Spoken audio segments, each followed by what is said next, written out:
فرماتے کلمہ پڑھنے سے پہلے ایک دفعہ ہمارا سارا قبیلہ تجارت کے لیے نکلا تھا، اور اس وقت منظر یہ ہوتا تھا کہ ہم اپنی عورتوں کو بھی ساتھ لے جاتے تھے۔ 6 مہینے سفر کرنا ہوتا تھا، اونٹ گھوڑے ہم بیچا کرتے تھے، عورتیں بھی ساتھ رہتی، کھاتے بھی پکاتے بھی۔ کہتے ایک سفر سے ہم واپس آ رہے تھے تو مدینے کے باہر صحرا میں ہم نے پڑاؤ کیا، اکیلے رسول پاک صلی اللہ علیہ وسلم، کہتے نبی پاک تنہا اکیلے۔ حضور نہ سیر کرتے کرتے ہمارے قافلے کے پاس سے گزرے، خیمے لگے تھے، پڑاؤ کیا، محبوب تشریف لے آئے۔ کہتے حضور سید عالم صلی اللہ تعالی وسلم تشریف لائے، کوئی قبیلے میں سے قافلے میں سے حضور کو جانتا نہیں تھا۔ ایک سرخ رنگ کا اونٹ تھا ہمارے سردار کا جو بکنے سے رہ گیا تھا، بڑا خوبصورت۔ کہتے نبی پاک کو پسند آ گیا۔ حضور پوچھنے لگے تم کون ہو؟ کہا جی مسافر ہے۔ کہاں سے آئے ہو؟ فلاں جگہ سے آئے ہیں۔ کس لیے آئے ہو؟ ہم تجارت کی غرض سے نکلے۔ اونٹ بیچو گے؟ بیچنا ہے۔ کتنے کا سودا طے ہوا؟ اس نے کہا اتنے لینے، حضور نے کہا اتنے دینے ہیں، بات طے ہو گئی۔ کہتے ہیں لگام حضور نے پکڑی اور فرمانے لگے وہ سامنے میرا شہر ہے جس کا نام مدینہ، وہ میرا شہر ہے، میں ابھی مدینے جاتا ہوں، اپنے غلام کو بھیجتا ہوں اور تمہیں آ کے نہ قیمت دے جاتا ہے۔ محبوب گھوڑے کی لگام تھا، اونٹ کی لگام تھا، میں نکیل تھا، میں اونٹ تھا سرخ رنگ کا۔ حضور لے کے جب نکلے نا، تھوڑا سا چند قدم آگے گئے تو ان میں سے ایک شخص بولا، کہنے لگا سردار آپ سیانے لوگ ہیں، سمجھدار ہیں، اس شخص کا نام پوچھا آپ نے؟ قبیلہ پوچھا ہے؟ ایڈریس کا پتہ ہے؟ پتہ ہے کہاں رہتا ہے؟ اتنا قیمتی اونٹ دے دیا۔ وہ سردار بھی کہنے لگا، سارے کہنے لگے یار ان کی باتوں میں اتنی لذت تھی، ان کی گفتار و رفتار اتنی باوقار تھی، مزیدار تھی کہ ہوش ہی کوئی نہیں رہا۔ بھئی ہم پرانے تاجر ہیں، کبھی اس طرح کا سودا کیا ہی نہیں جس طرح کا آج ہو گیا۔ اوہو واقعی کچھ نہیں یاد رہا، کوئی سمجھ نہیں آئی۔ وہ ابھی نظر آ رہے، ایک آدمی دوڑ کے جاؤ، دوڑ کے اور جا کر کے نا ان سے کہو، بڑی جائز بات ہے، وہ ناراض بھی نہیں ہوں گے۔ ان سے ایک شخص کہو کہ بھئی اونٹ دے جاؤ، پیسے لے آنا اور اپنا مال لے جانا، دوڑ کے جاؤ۔ ایک شخص دوڑنے لگا تو سردار کی بیوی خیمے کے اندر تھی، پردے کے پیچھے سے بولی، کہنے لگی خبردار کوئی پیچھے نہ جائے، اگر پیسے مل گئے تو ٹھیک ہے، نہ ملے تو میں دے دوں، کوئی پیچھے نہ، کوئی نہ جائے پیچھے۔ سردار کہنے لگا تو جانتی ہے؟ کہنے لگی نہیں۔ کا گارنٹی کیوں دے رہی ہے؟ تو کہنے لگی تم نے ان کا چہرہ نہیں دیکھا؟ تم تو سودے کر رہے تھے، میں پردے کے پیچھے سے دیکھ رہی تھی۔ پھر مہر علی شاہ صاحب کو کسی نے کہا تھا نبی پاک کا حلیہ بیان کرے، بتائے حضور کے کان مبارک کیسے تھے، آنکھیں کیسی تھی، ناک مبارک کیسی تھی، بینی مبارک کیسی تھی۔ تو پھر مہر علی شاہ صاحب کہنے لگے کوئی مثل نہیں ڈھولن دی، کہنے لگے مجھ سے نہیں بیان ہوتا حضور کا حلیہ، کوئی مثل نہیں ڈھولن دی، تو چپ کر مہر علی، ایتھے جا لیو بولن دی، بس کر، تو بیان کر سکتا ہے اتنی طاقت۔ اعلیٰ حضرت نے کہا لم یاتی نذیر کپی ناظرن مثلے تو نشد، پید آ جانا۔ کہا حضور مثال تو تب آپ کی بنے گی نا، کوئی آپ کی طرح کا پیدا تو ہوگا، تبھی مثال بنے گی، تو جب ہوا ہی نہیں تو مثال کیسے بنے گی؟ کہنے لگی کوئی نہ جائے، نہ پیسے آئے تو میں دے دوں گی۔ میں تو پردے کے پیچھے سے دیکھ رہی تھی، ان کے چہرے کا وقار دیکھا، ان کی آنکھوں کی روشنی دیکھی، ان کے لفظوں کا حسن دیکھا۔ تم 50 باتیں کرتے تھے، وہ ایک جواب دیتے، اور گنے چنے لفظ بولتے تھے، ان کی سادگی کا وقار دیکھا۔ جانے دو، نہ پیسے آئے تو میں دوں گی۔ کہتے حضور گئے، تھوڑی دیر کے بعد ایک کالے رنگ کا حبشی غلام آیا، پیسے بھی پکڑے اور اپنی چادر میں نا کھجورے باندھ کے تو پیچھے ڈالی ہوئی، اور دیہاتی لوگ پیچھے نہیں ڈال لیتے، کھجورے ڈال کے پیچھے۔ کہتے ہیں وہ آئے اور ان کی آنے کا انداز بھی بڑا نرالا تھا۔ کہتے ہیں وہ جھومتے جھومتے اللہ کا ذکر کرتے، اللہ الصمد کرتے پہنچ گئے، اور آگے کہنے لگے تم سے میرے نبی نے اونٹ خریدا؟ تم سے؟ کہا ہم سے خریدا ہے۔ کہنے لگے یہ تمہارے پیسے؟ اور پھر چادر کھول کے صحرا پہ بچھا دی، کہنے لگے یہ تمہارے پیسے، اور کھجورے کھاؤ، میرے نبی نے تحفہ بھیجا ہے، کھاؤ، میرے نبی نے تحفہ بھیجا ہے، کھاؤ، حضور نے تحفہ بھیجا ہے۔ تو وہ سردار کی بیوی اوٹ ہٹا کے کہنے لگی، وہ کالے رنگ کے حبشی غلام انہیں کھجوریں کھلا۔ اور مجھے اس عزت والی ماں کا نام بتا جس کے گھر میں ایسا لال پیدا ہوا. انہیں کھجوریں کھلا. اور مجھے اس عظمت والے باپ کا نام بتا جس کے گھر میں ایسا پھول کھلا ہے. وہ قبیلہ تو بتا تو صحیح وہ کون تھے. 2 گھڑیاں رکے ہیں پر خوشبوئی پھیل گئی ہے, رنگ ہی بدل گیا, تار کوئی مثل نہ ڈھولن دی. تو چپ کر مہر علی, ایتھے جا نہیں بولن دی. ایک روایت میری نظر سے گزری اور کیا ہی انداز ہے امام زرقانی نے لکھی. ایک صحابی ہے حضرت ابو قرصافہ رضی اللہ تعالیٰ عنہ. حضرت ابو قرصافہ رضی اللہ تعالیٰ عنہ فرماتے میں چھوٹا تھا, میری اماں اور میری خالہ مجھے ساتھ لے گئی. میں نے کہا کہاں جانا ہے؟ کہنے لگے آؤ نبی پاک کا کلمہ پڑھنے جانا ہے. پڑھیے درود شریف صلی اللہ, سارے پڑھیے, پھر پڑھیے ایک دفعہ صلی اللہ تعالی علیہ. حضور کا ذکر ہو تو فوراً درود پڑھنا چاہیے. نبی کریم علیہ السلام کی بارگاہ میں نا میری خالہ اور میری اماں دونوں مجھے ساتھ لے گئی کلمہ پڑھنے. کہتے ہیں جب ہم حضور کی بارگاہ میں پہنچے, کلمہ پڑھا, واپس آئے تو میری اماں اور میری خالہ آپس میں بات کرنے لگی. میری خالہ کہنے لگی تو نے دیکھا ہے ان کا بولنا کتنا مزیدار. میری خالہ کہنے لگی تو نے تو وہ دیکھا لیکن وہ جو غلام آیا تھا اس کے ساتھ ان کا رویہ کتنا پیارا تھا.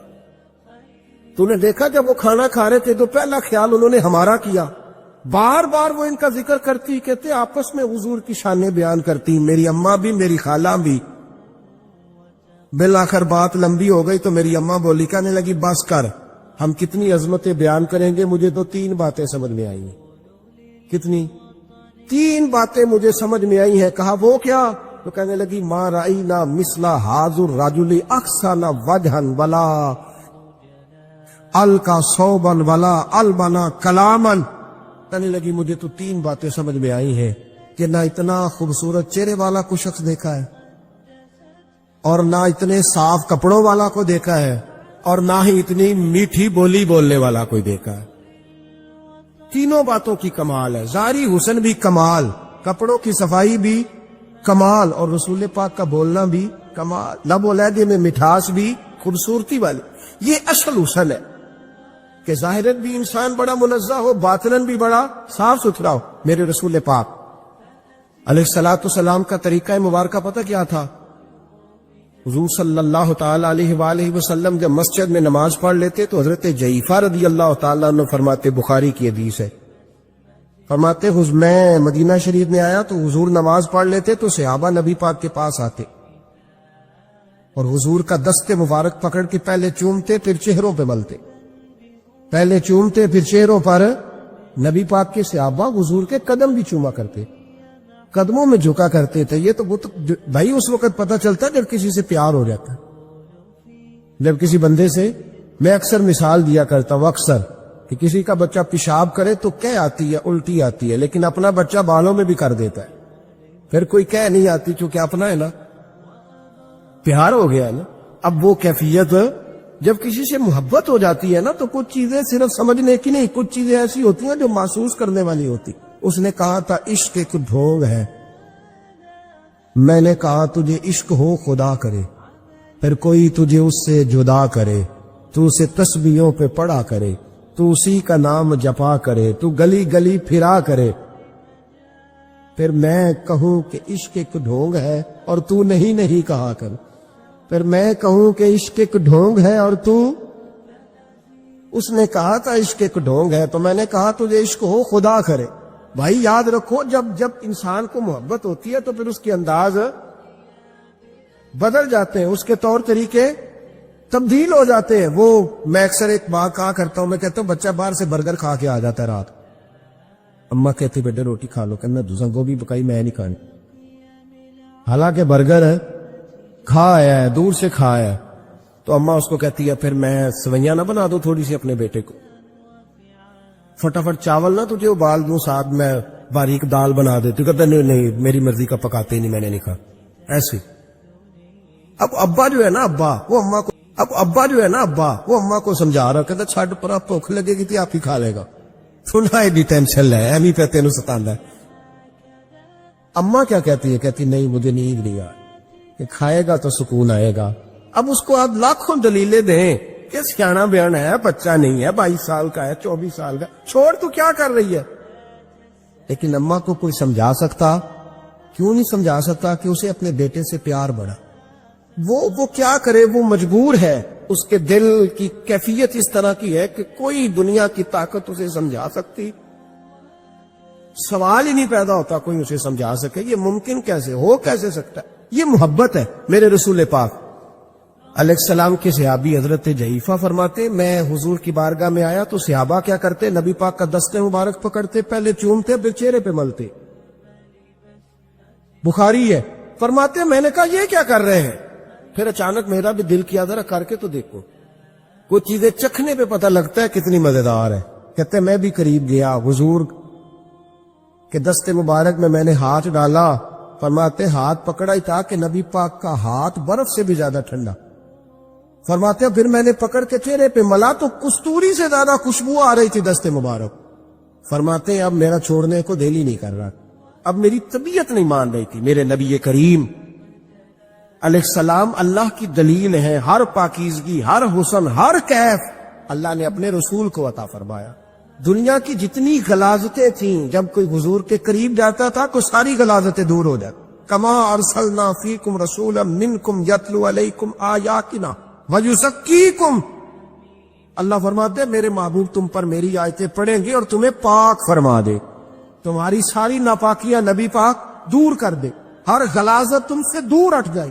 ایک صحابی ہے حضرت شیبہ بن عثمان رضی اللہ تعالی عنہ، وہ کہتے ہیں میرے والد کو اور میرے چچا کو مسلمانوں نے احد میں قتل کر دیا تھا. میرے دل میں بڑا غصہ تھا، بڑا جلال تھا کہ کبھی مجھے موقع ملے تو میں بدلہ لوں گا. کہتے فتح مکہ کے بعد نبی پاک علیہ السلام حوازن کی جنگ کے لیے نکلے.